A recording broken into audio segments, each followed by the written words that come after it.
Hello and welcome into the Take 10 podcast.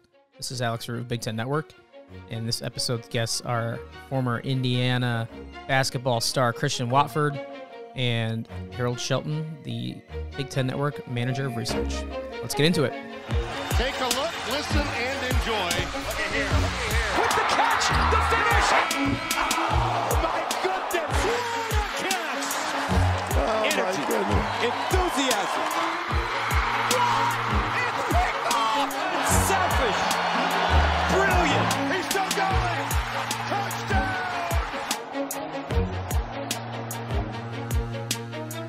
All right, before we get to Christian Watford, a quick word from our sponsor, Northwestern University's School of Professional Studies. If you've ever thought about a career in sports, check out the master's program in sports administration at Northwestern University. You can build your skill set and your network in evening or online classes. Find out more at sbs.northwestern.edu/sports. Definitely check that out if you are looking to work in the sports industry, maybe work at a place like Big Ten Network. Check it out. Always appreciate our sponsor at Northwestern SPS. All right, now we will get to Christian Watford, former Indiana basketball star. We talked to Mike Woodson hire. We reflect on C. Watt's career in Bloomington. And, of course, we talk a little bit about the big shot to beat Kentucky. Had to. So we'll get to it now. It's Take 10 Podcast interview with Christian Watford.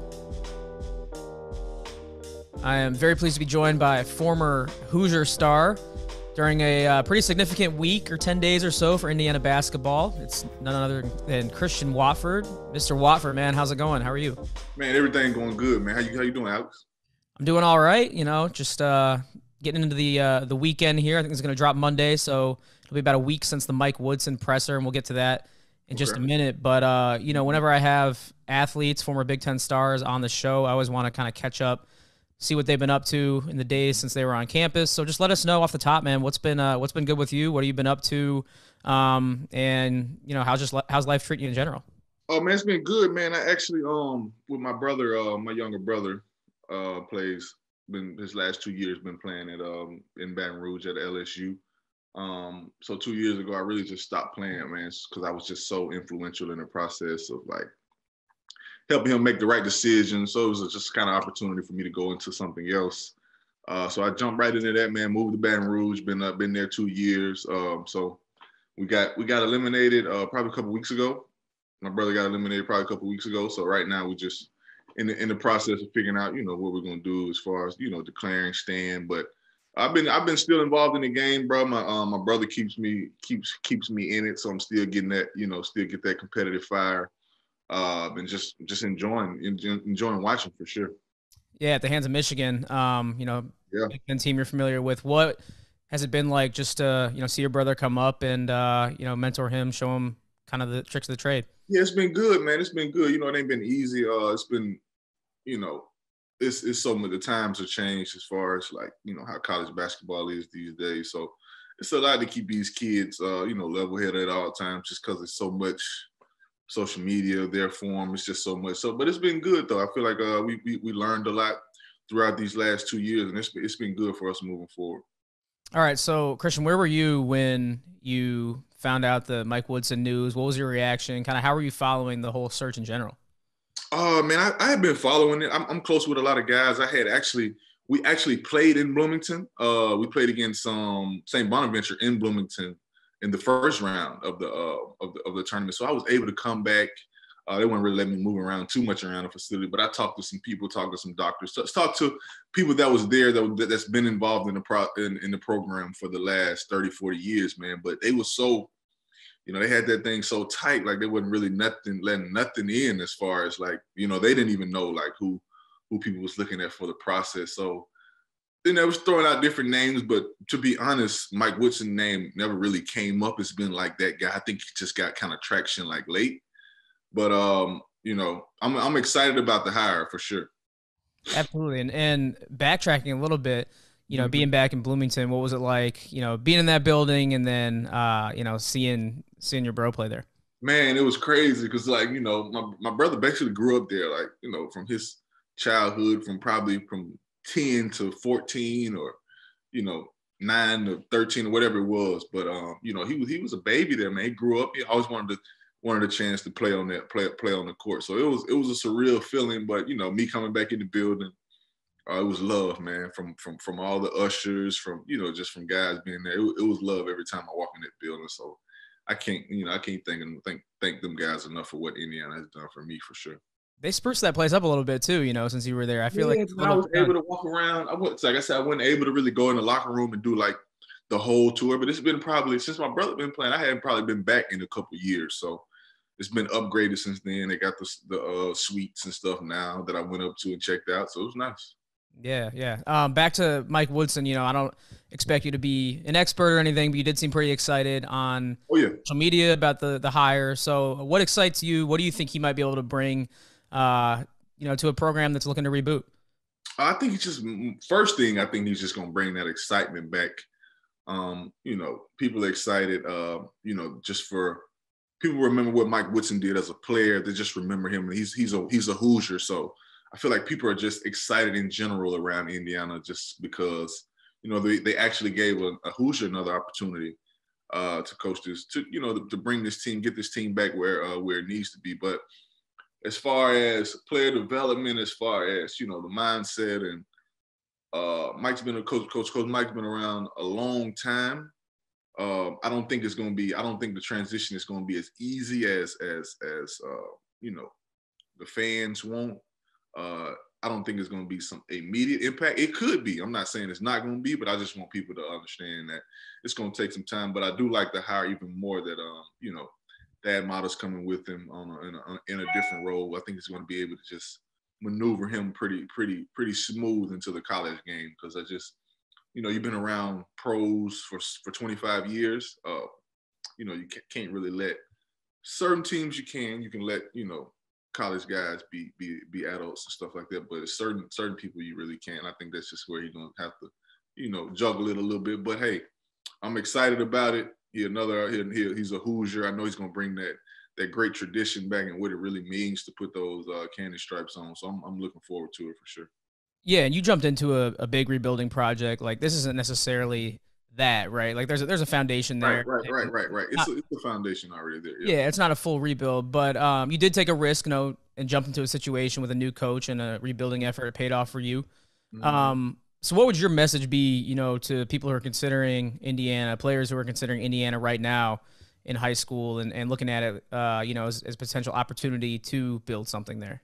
I think it's going to be big, man. I would tell those guys, you're getting a coach that's done it for 25 years, know what it takes, has seen all different type of guys, different type of players. And I think he's just going to show those guys what it means to be a pro, and not just on the court. I think he's going to be great off the court as far as how they handle their body, how their mental, their mindset. I think he's going to challenge them in different ways that, you know, coming in with a college coach at 18 years old, you're not really used to. So it's going to be a different approach, but I think he's going to be real good with it. All right, we'll get into your career a little bit as well. You know, we all know about the Wat Shot, game winner to beat #1 Kentucky. You know, I'm sure you've been asked about it countless times in your life.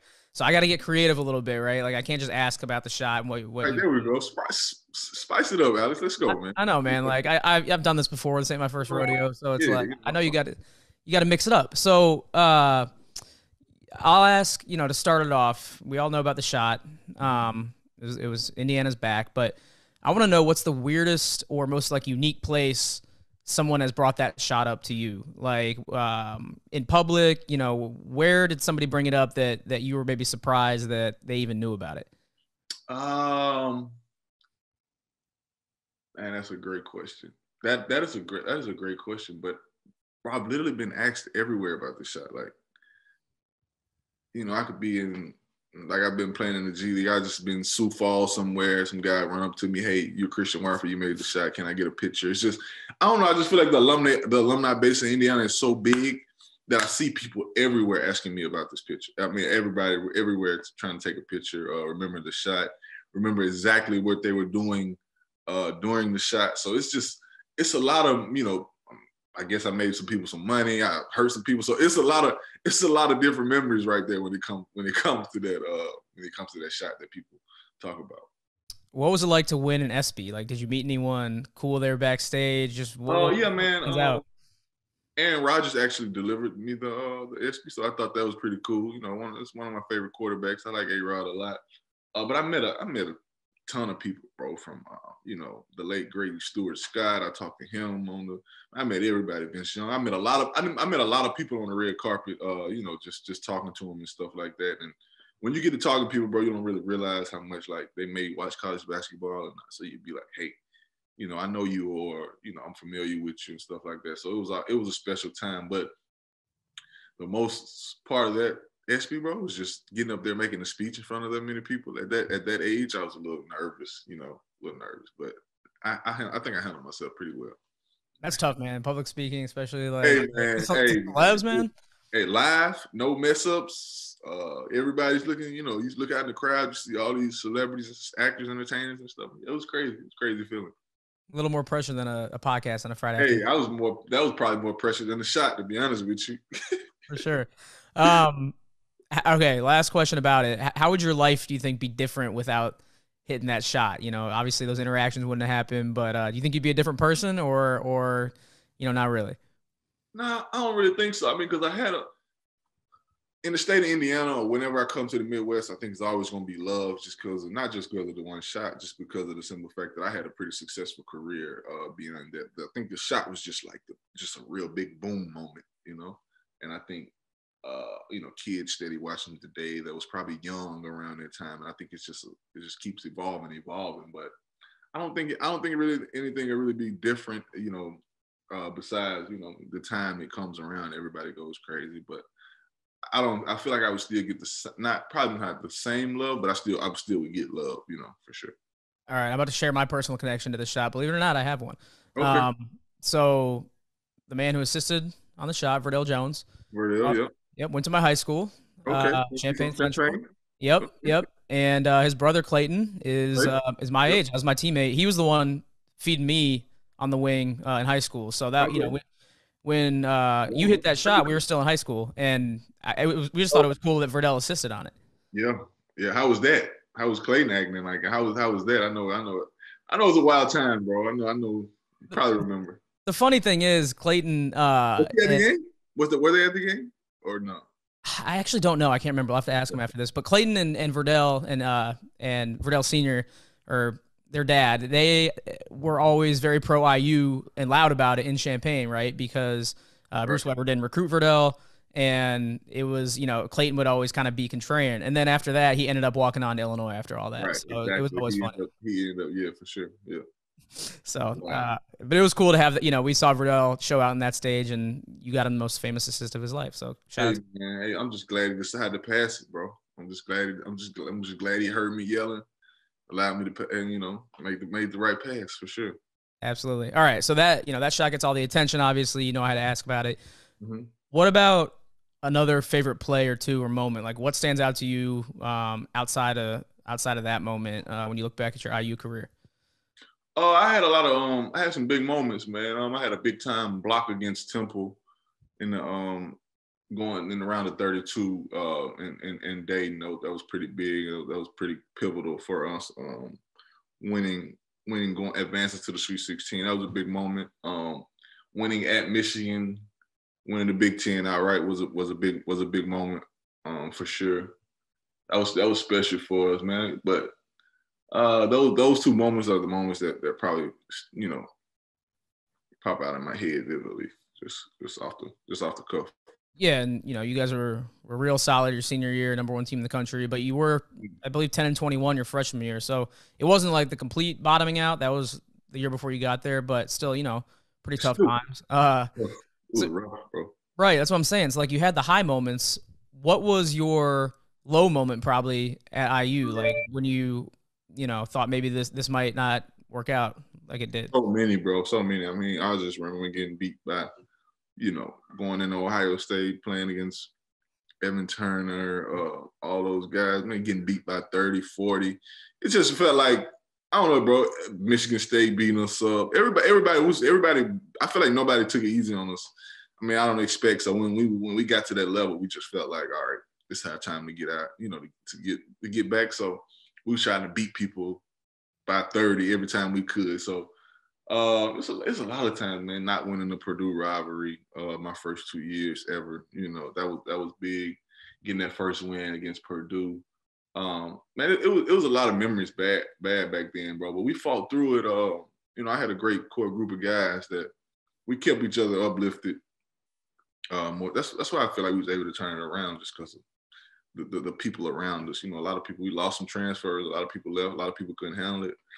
For the ones that stuck around, I feel like we grew real close, and it made our run, like, it made my junior and senior year that much even better. Once we turned that corner. Yeah, you had some crazy talent on that team senior year. Oladipo, Zeller.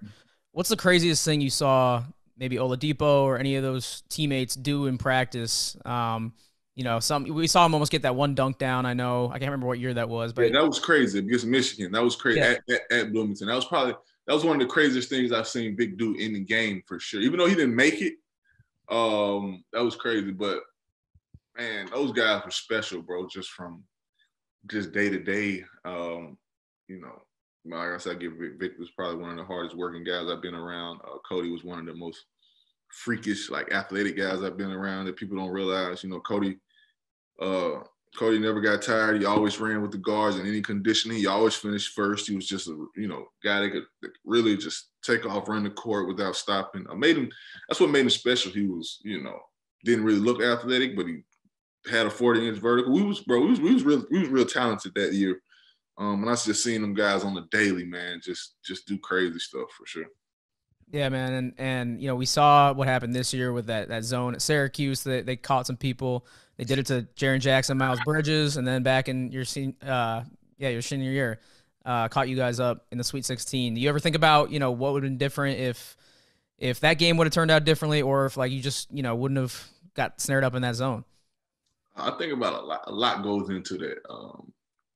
We should have been the overall #1 seed. We should have been playing in that region. We ended up dropping the game to Wisconsin. That's another thing, bro. It's wild, but I'm 0-8 against Wisconsin in the Big Ten. Never won. Never beat them. The only Big Ten school that I've never beat. So we lost to them my senior year in the tournament. So I guess that kind of, we were #1 all year, but I guess Louisville was playing good at that time, and they kind of gave them overall #1 seed. So it's a lot of stuff go into that, man. We just ain't do it right. We just overthought the zone, like everybody does in that moment. Houston did a great job with what Coach Sampson did. How he handled it. Just rebounding out of it, just steady, just playing. We should have did that, but that's hindsight. We was just kind of, I don't know, bro. We had like 9 points, bro, with like 8 minutes left, maybe 7, 8 minutes left in the first half, because we was just just too cautious about the zone. Should have just kept playing.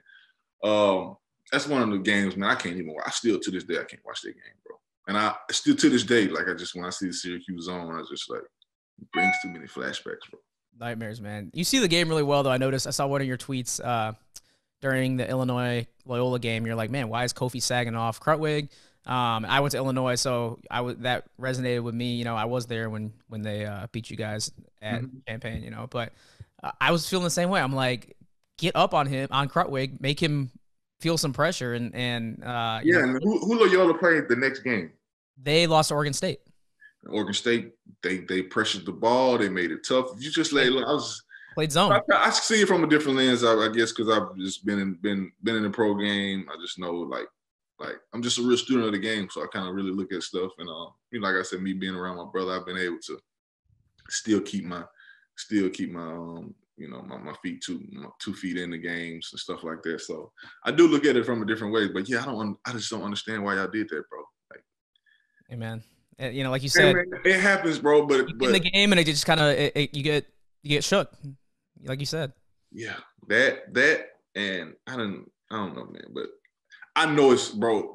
What those coaches go through and what they're able to do in the crunch time and stuff like that. And like, that's easier said than done. Like we're able to sit back and critique it and say, hey, they should have did this, they should have did that. But when the bullets are flying and in the game, like, they got their game plan, they got their principles, bro. It's hard to go against them, and I think that's just like my core values. Like, yeah, very well said, for sure. Got like 2 more questions for you. We'll let you go. right. I gotta ask. You were iconic with the undershirt all the time. I was Yeah. an undershirt guy at times. When I played on the playground and all that. What was the inspiration behind the T-shirt? I don't know. It wasn't really no inspiration, bro. I just love like watching T-shirts. I looked at everybody that wore T-shirts in college though. From everybody wore T-shirts back then, bro. Shaq, I think. Shaq was a T-shirt. Shaq, Rip Hamilton, bro, AJ Moore. A lot of people wore T-shirts under their jerseys. So I don't know. I just saw with Rajon Rondo, he wore T-shirts under his jersey at Kentucky. I don't know. I just felt like that was my kind of thing. And I just wore it, bro. I felt like I played, but I just felt secure with it. Love it. All right. It was like my blanket. Last one. If you could rank the top 3, maybe 5 opposing programs in the Big Ten that you thought were just kind of cool, they had some swag about them. Either they had, you don't have to say you would have gone there, but like they were either cool brands, cool campuses, arenas, just in general programs that you looked across and you're like, all right, they got some swag over there. It's pretty cool what they got going on. Yeah. Which ones would you say? Man, Ohio State had it going for a while. They had that swag. They had that look, bro. They was nice. They had it going. Like I said, I always like how the way Coach Mahler handled himself, where he let his guys go, where he let them play. So that would be one. Another one would be probably Michigan State. I like the way they played. I love their arena. I always played good in their arena, so I felt like that was a connection we had. I always played good against them too for some reason. Because they just played. They're one of those teams where they just, hey, they ain't really gonna be too much schematics. They're just gonna play hard. And so Michigan State would probably be 2, and the third one. Ooh, that's a tough one. Probably Michigan. Michigan was nice too. I like their fans and stuff was great around the time. They were winning too, so we had some real big games. Yeah, some battles, and like you said, that was where you got the Big Ten title. Was it at Michigan? Yeah, man, they had a great team, bro. When you look at the team they had, they more talented than us. I've had some of those guys on, like Stauskas and those guys. Trey Burke, Stauskas, Tim Hardaway. Levert was on that team. Yeah, Levert was on that team. He didn't even play much. Went to the league for a long time. Mitch McGarry was on that team. Jordan Morgan. Guys like Glenn Robinson came to him. He was on that team, bro. It's like 4 or 5 league guys right there. It was nice. They were serious. They were nice. We had some battles. All right, mark it down. Ohio State, Michigan. We'll we'll get the other fans give you some love for that. So yeah, man, I'll tell them show me a little love. I'm gonna throw Michigan in. I was a little salty they beat us this to beat my brother and them, but hey, it's part of it. So yeah, it's all right. You can move past it. For the Big Ten, so I'll move past it. They got it. Absolutely. All right, Christian C. Watt. It's a lot of fun, man. Really fun catching up. I love reminiscing on basketball that I watched, and it was cool to have you on and reminisce with me. So appreciate you jumping on, and best of luck in all your endeavors, and we'll continue to follow, and we'll thanks, man. Appreciate you guys. Appreciate you guys reaching out to me for sure. Appreciate it. Yeah, always love, man. Appreciate it. Thanks, man. All right, thanks once again to Christian for joining. Appreciate him taking some time. Just love casually talking ball with a guy like him, who is now done with the game, playing at least, but continues to have his fingerprints on it. His brother playing for LSU is the latest example of that. And just like I said, I always say this when I talk to guys that I kind of grew up around the same time when they played. Maybe was a few years older, younger than them. Just fun to reflect on their careers and bring those memories back. So enjoyed reminiscing on a great team in Indiana, and getting some behind the scenes insight into how those moments came to be. So shout out to Christian one more time, and then we will kick it over after that to Harold Shelton. If you have not listened to this show before, we generally have Harold on in season during football and basketball to talk about what's going on the field, on the court. Harold is really good at breaking down exactly what is going on and explaining it, dissecting it, And, obviously the Big Ten men's basketball season is now over. And we talk about what happened to Michigan. In our last episode, we kind of, diagnosed what happened to the Big Ten in the NCAA tournament. This one was mainly just focused on Michigan. And then after that, we talked some off-season topics for both football and men's basketball. So just because basketball's over does not mean we ran out of things to talk about. Plenty of stuff going on, from NFL Pro Days, NFL Draft coming up, and of course all the drama in the Big Ten basketball offseason, whether it's the coaching changes. Harold had some great perspective on the incoming 3 Big Ten basketball head coaches, transfer portal, recruiting. Plenty of stuff to talk about. We'll continue to talk about stuff with Harold as we move forward into the spring and summer. Disclaimer, we did not record this after the Adam Miller news broke for Illinois. Obviously a big transfer in Big Ten basketball universe. We talked transfers. Miller's name did not come up because it did not happen yet. So just throwing that out there if you get to that point in the discussion and wondering why we're ignoring a big news story in Big Ten basketball. But anyway, this intro has dragged on, so I will get to Harold now. It's a Take 10 podcast discussion with Harold Shelton. All right, very pleased to be rejoined by BTN Manager of Research, Harold Shelton. H, how's it going? Post bounce from the NCAA tournament. Big Ten is done. The offseason begins, but, the grind doesn't stop. So how you doing? Doing all right. Certainly a late night. I was at a Tuesday night waiting for that Michigan game to end and seeing, how busy this week was going to be for me. Michigan would have advanced. That would have involved Final Four packet and a ton of shows leading up to Saturday. But with them being knocked out, schedule certainly is a little lighter this week. Yeah, so this will probably come out the day of the national championship game. So if it's not Gonzaga and Baylor, I will be shocked. I don't know about you, but that's kind of been what this whole season's been leading up to. Yeah, exactly. People thought, those 2 teams were the best 2 teams, throughout. Michigan and Illinois were challengers for a bit there. Once Baylor kind of came off of the COVID pause, it didn't look like the Baylor from earlier in the year, but they seem to have figured it out. And it definitely looks like that collision course that people have been talking about for months is just a game away. All right, so we'll get into some more Michigan, post-mortem in a second here.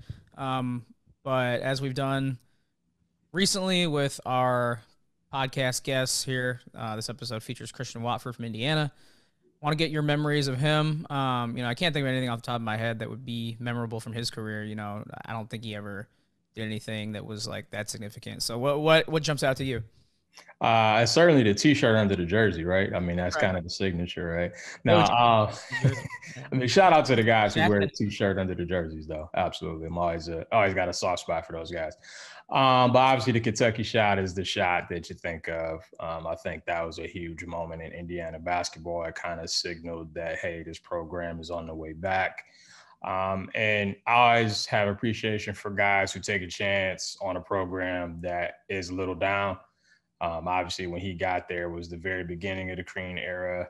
A lot of lean years, and by the end of it, he's a Big Ten champion, and he goes down in history as, as a guy who made one of the biggest shots in program history against a team they absolutely do not like. So, pretty good career for Christian Watford. And again, shout out to the T-shirt. Yeah, definitely brought this up with him, but the moment was not made possible without a graduate from my high school, Champaign Central, Verdell Jones with the assist. Nice. It was pretty cool because, I was still in high school at that point, I think. If it was 2011, yeah, would have still been in high school. So that was kind of a neat brush with, a big moment in the college basketball world. Oh, yeah, no doubt. And I think Verdell Jones is another guy who you give a lot of credit to for kind of, keeping things afloat there. And you need guys like him and Watford to buy in and believe in the plan of turning things around. And they were 2 big catalysts, before the Oladipo Zeller group got it fully going. Yeah. Feels so bad that Verdell never got to play in the NCAA tournament, had that injury, but he's been on the show. He's in a good spot. So shout out to him. Love it. Yeah. And his brother Clayton was my teammate and then walked on to Illinois. It's funny because when, I don't want to put their name too much out there, but when I remember Verdell being at IU, and that family always would wear IU stuff, and you know, it seemed like Verdell would have stayed home if he had the option, but I don't know, I'm not going to put words in his mouth, but then his brother turns around and walks on to Illinois, so I always thought that was funny. So shout out to Clayton Jones. Nice. All right, so moving on, H. Let's get back into Michigan a little bit. We can just talk about the game briefly. I don't know what it was like. It just didn't have the look or feel of you know, a team that was going to move on, destined to move on. They just looked cooked kind of by the end. Guys were having off games pretty much all at once outside of Dickinson. And that's kind of what happened to some of the Big Ten's other, you know, best chances to make the Final Four. Like Washington for Ohio State just kind of ran out of gas. Illinois' guys kind of all had bad games at once outside of the big men inside. So do you think they just ran out of gas? What do you think was the you know, biggest factor in that loss to UCLA? I did. You kind of took the words right out of my mouth in terms of you know, guys picking a bad time to have a bad game. Franz Wagner certainly in that camp, you know, going 1 for 10. Like, I know Dickinson gets all the accolades, and I know we talk so much about Livers and what a presence he is, but I feel like Wagner's the best player on that team, the best prospect on that team. And the fact that he went 1 for 10, had some key moments late where, you know, a big three here or there could have potentially put them in the Final Four. And it, you know, comes up short. You know, obviously a tough pill to swallow for Michigan. And you know, that was kind of the theme of the Big Ten. You know, Dwayne Washington picked a bad time to have a bad game. Same with Io. You know, a lot of the big name guys, you know, Aaron Henry at times, you know, late. And that's just kind of how it went for the Big Ten this year. The guys that had a lot of the accolades, you know, that you saw, you know, the capabilities of guys that could drop 30 or 20 and 10 or very all-around game. Late game execution, once again, an issue. I think the only way UCLA could have won that game was the way it played out, just to completely ugly it up, you know, make Michigan uncomfortable, you know, get it in the 60s. And UCLA kept it in the 50s and 40s for Michigan. So, you know, a lower possession game like that, you know, the lack of point guard play certainly hurt Michigan. Mike Smith did not play well in that game. And, you know, 14 turnovers in a low possession game spells, you know, that's a recipe for disaster. And UCLA had a guy score over half their points in Juzang. He was unconscious out there. So, yeah, it is what it is. I think, you know, if you're a Michigan fan, it hurts less probably than a lot of the other Big Ten teams that was kind of their culmination team, right? Like in Iowa or Illinois. Mm-hmm. And, you know, their disappointing performances probably are still lingering. But with Michigan, like they just kind of arrived early, right? Like nobody really expected them to do what they did this year, win the Big Ten, you know, go close to undefeated for a portion of the year, large portion of the year. So not only that, they have a great recruiting class coming in. It's still #1 in the country, I believe. So if you're a Michigan fan, I think you're sitting pretty right now. I don't imagine too many. That's kind of what I saw on, you know, on the social media reaction front. It just seemed like people kind of shrugged and said, you know, Livers was gone. It happens. We'll be back next year. I can see some of that, but I feel like chances at the Final Four shouldn't be taken for granted.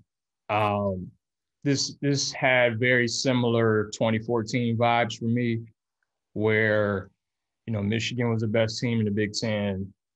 You know, they won the league, I want to say by like 3 games or something in 2014. They get a 2 seed. You know, they kind of roll their way to the Elite Eight. You got an 8 seed. You got a team you're supposed to beat in the Elite Eight. And, you know, you get beat on a last-second shot. And it's like, it's a missed opportunity. And, you know, people, you know, it's kind of a similar thing of like, well, you know, these guys will be back. This is just the beginning. This is coming right after the national championship game. And it took a few years for them to get back to the Final Four. And, you know, speaking from a Michigan State fan experience, like, okay, we got a team in 2016 that should be really good. And they go out early. And team in 2018 is really good. They added Jaren Jackson to go with, you know, the Miles Bridges and Langford and Winston class. And they go out in the second round. Like, getting to a Final Four is really, really hard. And so when you get a chance to beat an 8 seed or beat an 11 seed and you don't close the deal, like I feel like it's going to linger a little bit more than people realize, especially if that recruiting class doesn't get them to the Final Four next year. And I do think it's, you know, to your point, they got a loaded class coming in. They should be really good again. But we've seen that being old wins in college basketball. And so I think it depends on who stays and who goes, and if they add anybody in the portal and that kind of stuff, to have some guys go along with those recruits to kind of keep this train moving forward.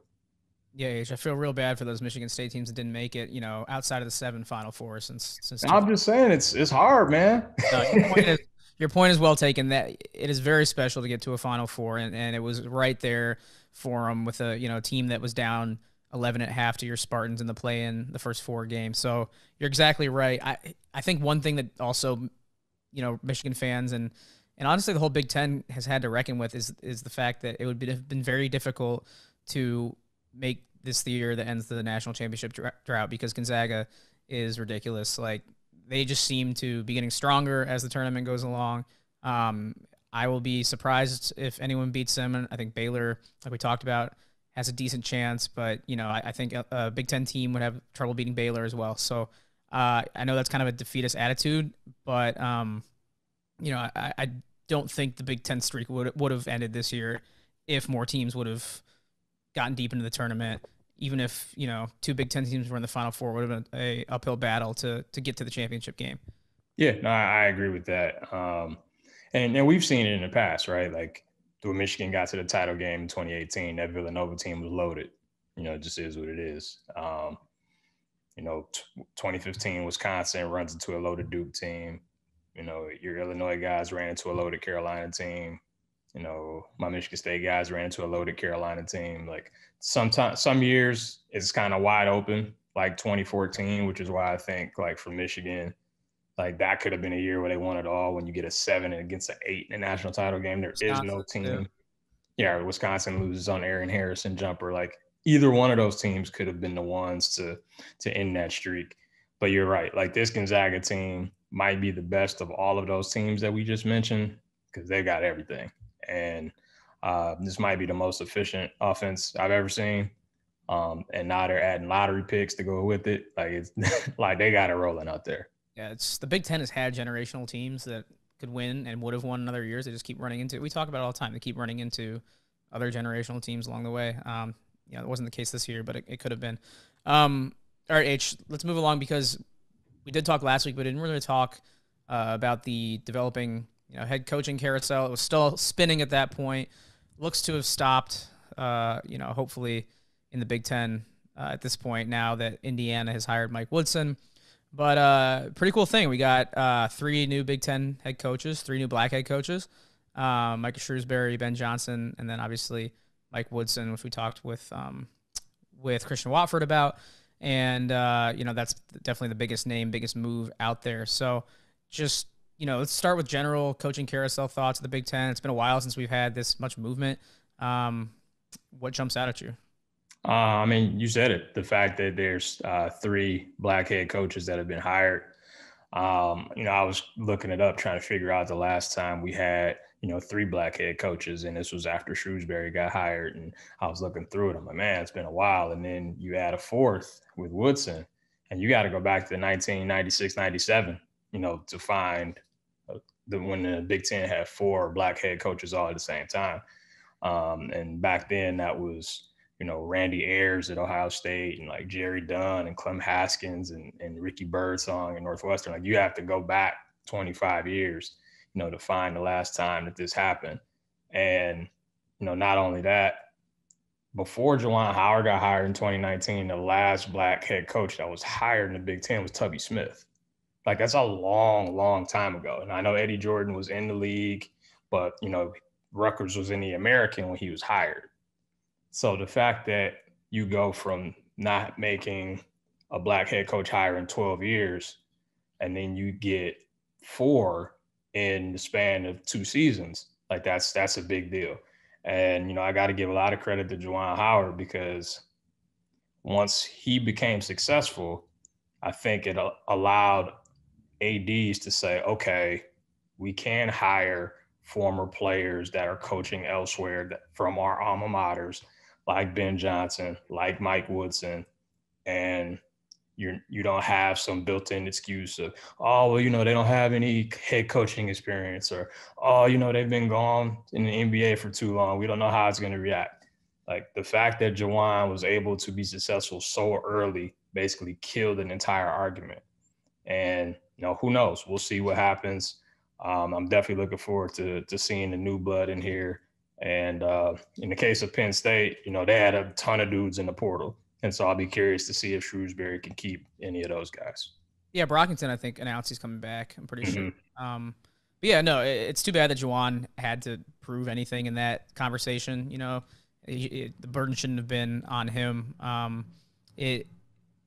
People always say, like, why does it matter? In the never read the comments or the replies, but that's kind of what you see from people who don't understand. But it doesn't matter. Like, vast majority of our players are black in the Big Ten, or majority for sure. And when you have, all white or mostly white head coaches, it just doesn't make sense. It doesn't add up. How can you defend that? So it's great to see now a better balance. And like you said, some new blood coming into the league. And I'm excited to see, what they can do from straight up basketball standpoint. And like you said, with making some history here for the first time in 25 years or so.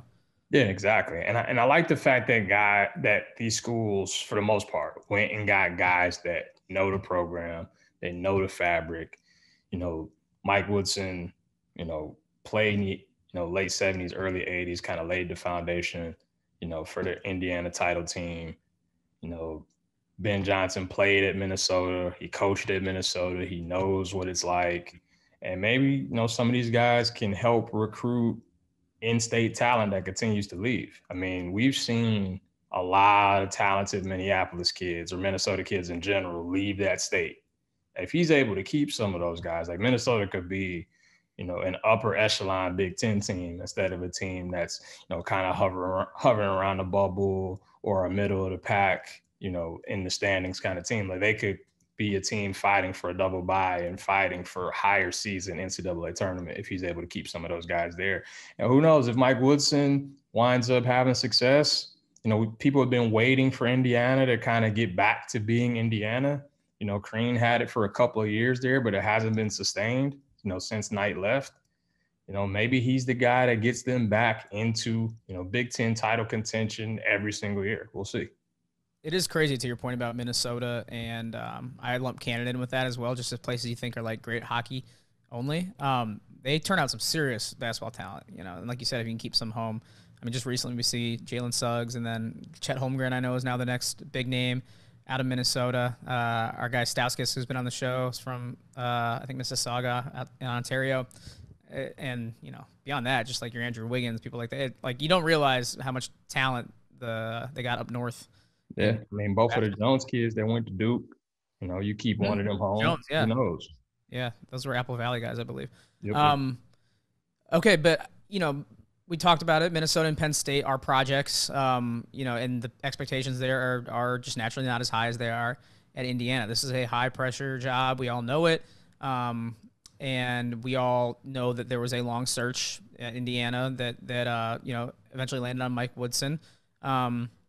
And I guess I can't speak for the fan base. I don't know how many people in that fan base are sold on board. I think it appeals to the old heads and the donors and the people who remember Mike Woodson, more clearly, and are completely bought in on that front. How do you think, just getting a little deeper into it for Indiana, what does a successful Mike Woodson era look like? How does it kind of get off the ground there? And what are some hurdles that he might have to avoid just in that, intense situation there in Bloomington?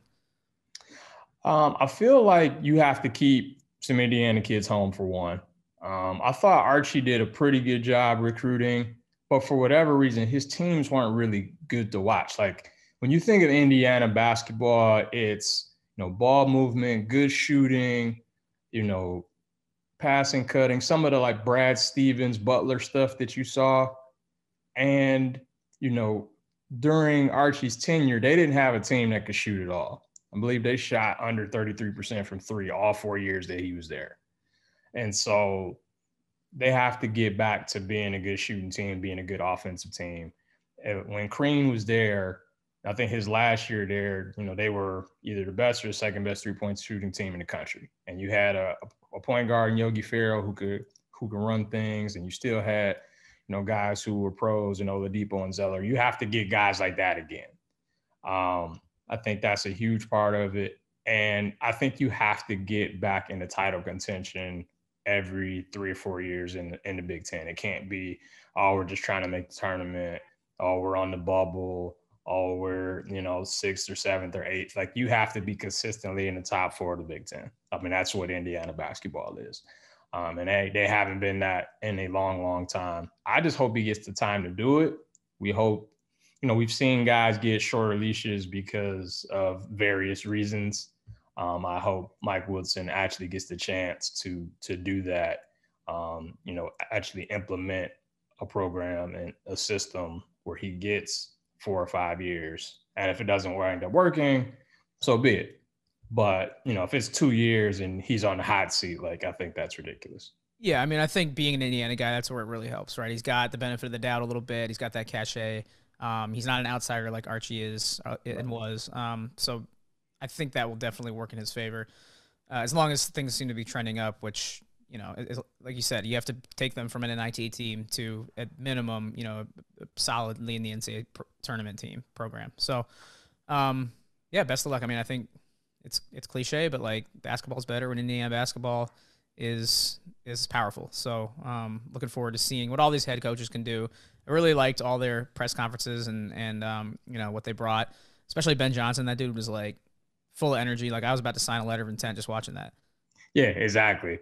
And I think it helped that he had been in the league for so long, so he knows a lot of these coaches. I like that he said that, Tom Izzo and Matt Painter were guys that he looked up to, and, that's a Purdue guy, and that's a Michigan State guy, and we want to have Minnesota guys. Like, the fact that he already has in mind what he wants a Minnesota Gopher player to look like, I think is a big thing. Like, you got to have some kind of identity. I didn't really know what Minnesota's identity was. I didn't know what Indiana's identity was. At least with Penn State, when Chambers was there, you knew they were going to be a team that played hard and scrappy, and like, that was their identity. But I didn't know what it was for Indiana, and I didn't know what it was for Minnesota. And again, I think for me, we've had so many times where guys have been named as home run hires in football and basketball before it's happened, and it hasn't really worked out.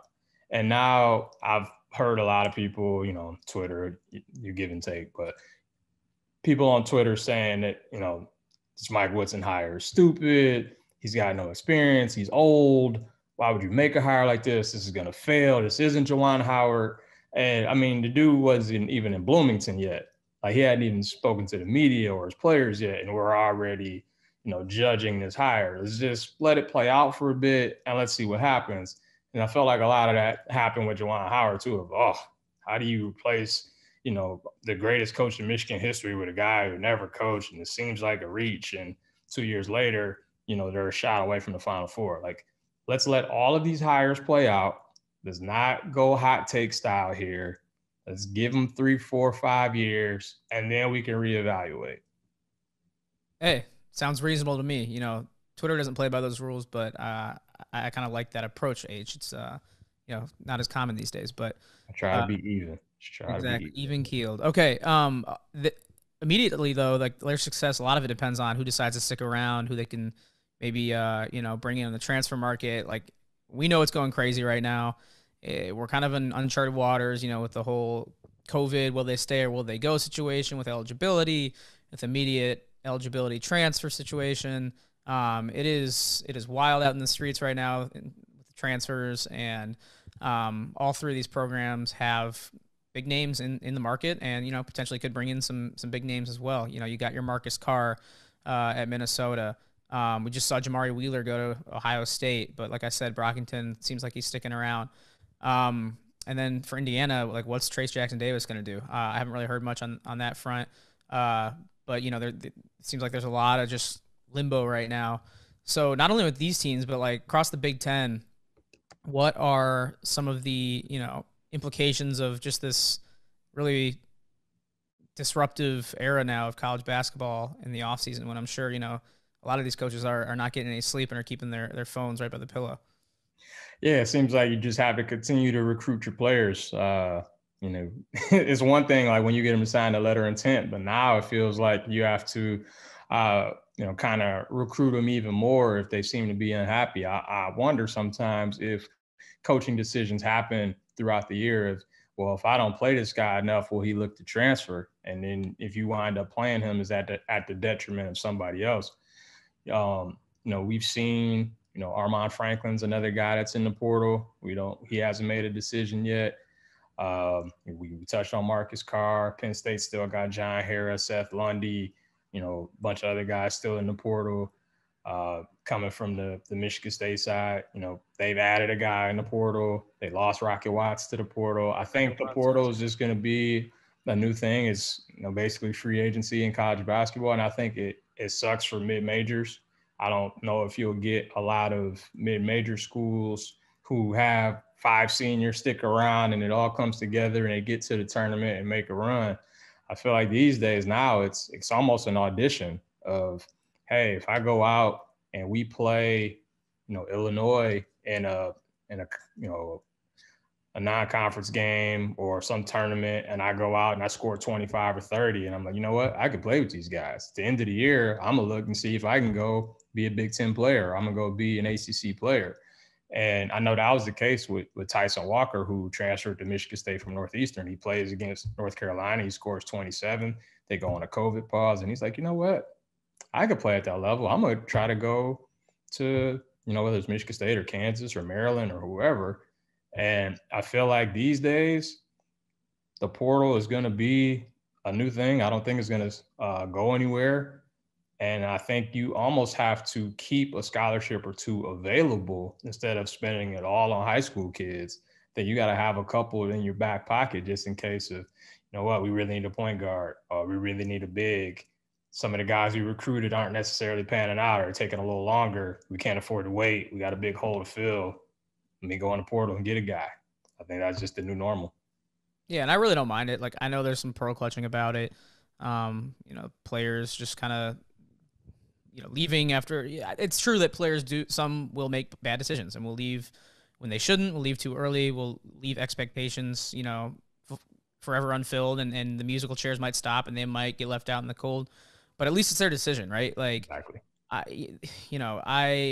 We're gonna look back, and even, you know, it wasn't so long ago that players couldn't even test the NBA waters and come back. And now it's just second nature. Like, you know, I can't really remember a college basketball time without the kind of limbo season of testing the NBA waters and then either staying in the draft or coming back. So, like, I don't think it's going to be that big a deal. Like, I think it'll even out like most things in college sports do. The model's already been set for transfers to make big impacts at programs like Iowa State, and now Hoiberg's trying to do that in Nebraska as well. I think it'll help, you know, I think it'll do more good than harm for sure. And, you know, we see it. It's any argument that people make against players being able to do this, just throw it back in their face with the coaches doing it every year. Coaches can leave, take a new job. They'll be on a plane and be on campus somewhere else by lunch, you know, and nobody bats an eye at that. Yeah, I was just gonna say, like, coaches do it all the time. Never have to pay a penalty. They don't have to sit out for a year when they leave their program and go to another program, and yet players still have to do that at times, which I think is another thing. I'm glad that it's not official as of yet, but at least for this year, it could be immediate eligibility for a transfer. I would like that for all transfers personally, especially if the coach that they signed up for isn't there anymore. Like, they shouldn't feel like they have to stay somewhere because they committed to a coach or an assistant coach. And if that coach isn't there anymore, then they should have the option to leave if they want and not feel tied down. I'm all about player empowerment.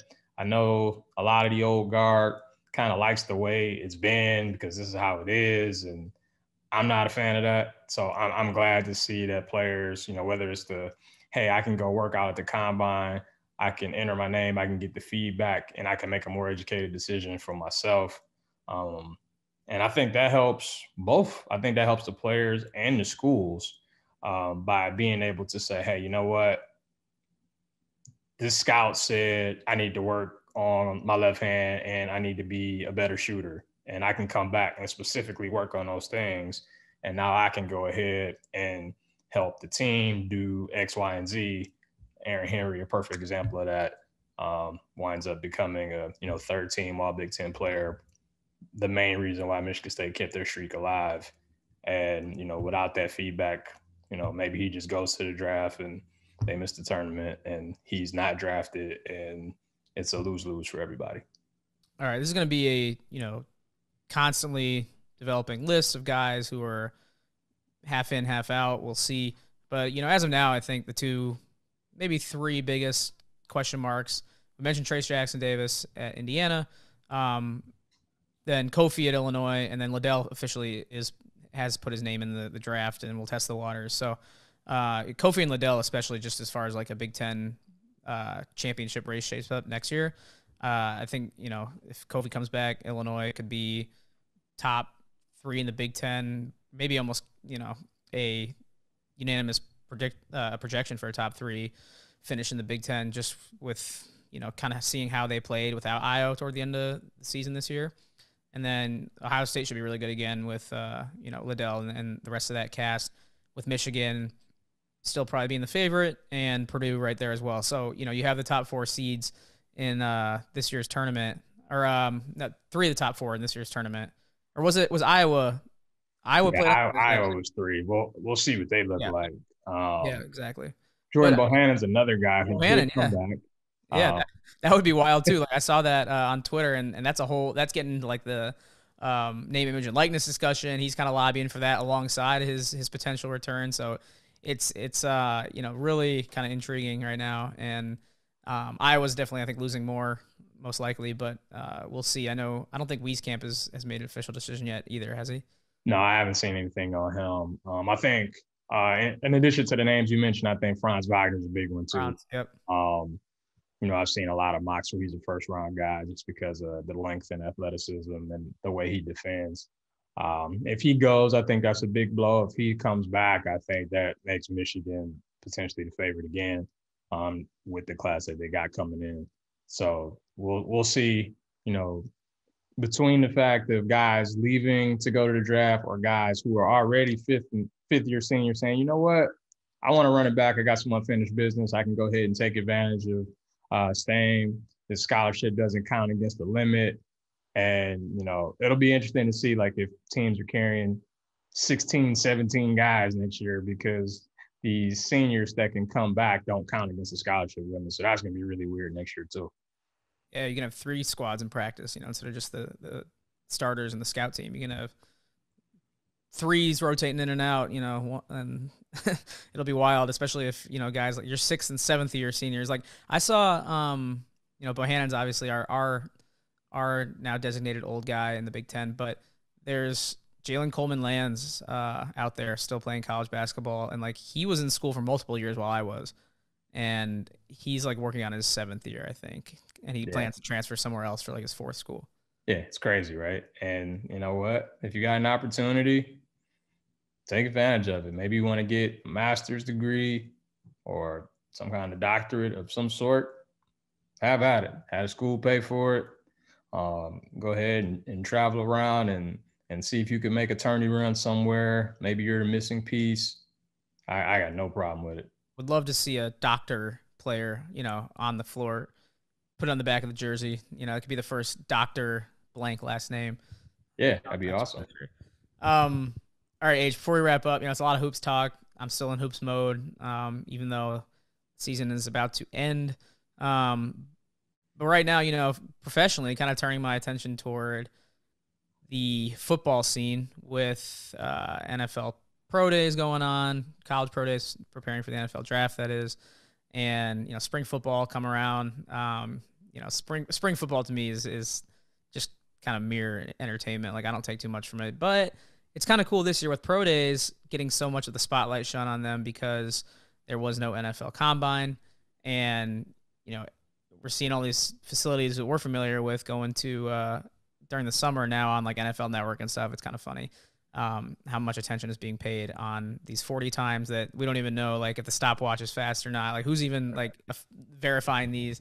But we're seeing some cool numbers out of Ohio State, Penn State, Minnesota. I saw today Rashad Bateman ran under a 4.440. Some of the Penn State guys wowed us last week. We brought that up on last week's show. Like, leading up to the draft, does this all mean anything to you, or is it just kind of fodder for, post-basketball season, something to keep us busy until, at least we see where a lot of these guys end up in 4 weeks from now? I think it's very beneficial for guys who normally wouldn't be invited to the combine. I think that, usually schools like Ohio State, Penn State, Michigan, they get anywhere from 6 to 12 guys a year that go. And there are other guys who, had good years, but, weren't invited for whatever reason. I think it helps those guys tremendously to have all 32 teams, come in there and not just the fourth scout on, whatever franchise. Like, the main guys are there to look at, Justin Fields, but that could allow a guy like P. Warner to, potentially blow up and, run some crazy time that makes some scouts say, oh, okay, I didn't think he was this fast, or I didn't think he was this athletic. I think it helps guys who were either combine fringe or late day 3 fringe guys potentially move up and kind of to show their skills. I know in the case of Michigan State, Mel Tucker wound up inviting a bunch of the guys from the 2020 group who didn't have a chance to have a pro day. He invited all those guys back that wanted to participate in it, just to kind of get in front of scouts and kind of perform. I'm not sure if other schools did that, but I do think it helps tremendously to have, the pro days where all 32 teams can come and represent, and you get some inflated times, but hey, that's, if a guy runs a 4.40, that could mean several million more dollars compared to if he ran a 4.5 or a 4.6. So I'm cool with it. Yeah, that's a good point. It's kind of like the scout going to an AAU game and recruiting high school coach recruiting. College coach recruiting a high school teammate of the star, or an AAU teammate of the star. So, definitely a good point about the pro days. I hope like some form of this sticks around, even with the combine, probably coming back next year in some sort of normal fashion. But it's kind of one of those things, right? Like, the toothpaste is out of the tube on this. I think now that you see like 31 teams at Ohio State yesterday, they had to compete with Alabama on the same day, but now you don't want to be the scout that's left out of these pro days, and now it's to explain to your GM or head coach why you missed on this guy, this sleeper. So I think they're just going to send people to everybody, and this is like now the new thing that is also going to just feed the NFL machine the offseason, and will be a big deal going forward. And I'm all about it. It can be like our spring bus tour. We should get it on this age. Like, all the cameras are on our campuses. Let's take advantage. Yeah, I'm definitely with that. And me personally, I wasn't a huge combine guy anyway. I always call it the underwear Olympics, basically. Yep. Guys are just out there, running around, running drills, and, a guy running straight ahead, that's great. But like, what did the tape show? Like, how fast was he on tape with pads, and how fast was he, when it's 40 degrees or 30 degrees in the fourth quarter? Like, that's the stuff I care about. Like, I don't care how he runs in a climate controlled environment, just running straight ahead. Like, who cares? Like, show me, what he did for 3 or 4 years against the best teams in the conference or the country. I feel like that matters way more than what you're doing in 2 or 3 days. Yeah, I read an article a couple of years ago by Wright Thompson. I think it was like centered around the last combine that took place in Indy, and it's basically like just turned into this Goliath event where all coaches and scouts just basically like meet up at St. Elmo's and hang out. And it's like, oh, and there's also the combine going on, and we may or may not watch, these players work out, and it just become kind of a caricature. I don't know. Like, it'll be interesting to see what comes of it, but I do think the pro days are here to stay. So yeah, I do too. And I think, I feel like we've had a lot of things in COVID that have happened, and I'd be fine if some of those continued. Like, it's not stuff I would have thought about before COVID, but since it's happened, you know what? I kind of like this change better than the way it was. And so I feel like this pro day could be one of those things too. One of those things being Zoom podcasts. Had fun doing all these Zoom podcasts, seeing these guests' faces, getting our faces on YouTube, getting getting some leverage worked into our contracts that don't exist when the negotiations come up. Yeah, we got to work on that too. Right. So with that, we'll wrap up this week. We'll be back with something to talk about, I'm sure, in the near future. But for now, appreciate you jumping on, and we will talk soon. It sounds good, man. Thanks for having me on. All right. Thanks once again to H and Christian Watford for joining the show. Really fun discussion with both those guys. Got more planned for you guys coming up. For the audience, a lot of podcasts coming this spring as now sports have wound down, at least the ones that I am tasked with, football and men's basketball here at the network. So we'll have plenty of guests coming up before we get to the summer months here. So definitely stay tuned. You can do that by subscribing on your normal podcast platforms. Google Podcasts, of course, Apple Podcasts. We're on Podbean, Spotify as well. And if you want to see the guests on the show and see me, you can go to Big Ten Network's YouTube channel, subscribe to that, and then find the Take 10 podcast playlist, where every episode for pretty much the last year now, since Zoom became universal, we have recorded on video and uploaded to YouTube. So definitely a fun added element to the show. Check us out on video there. And don't forget to subscribe, leave comments, reviews, ratings, all that good stuff. All right. Thanks, as always, to everyone for tuning in. Thanks to Julie Bronder for producing, stitching the show together, editing. And we'll talk to everyone very soon here on the Take 10 podcast.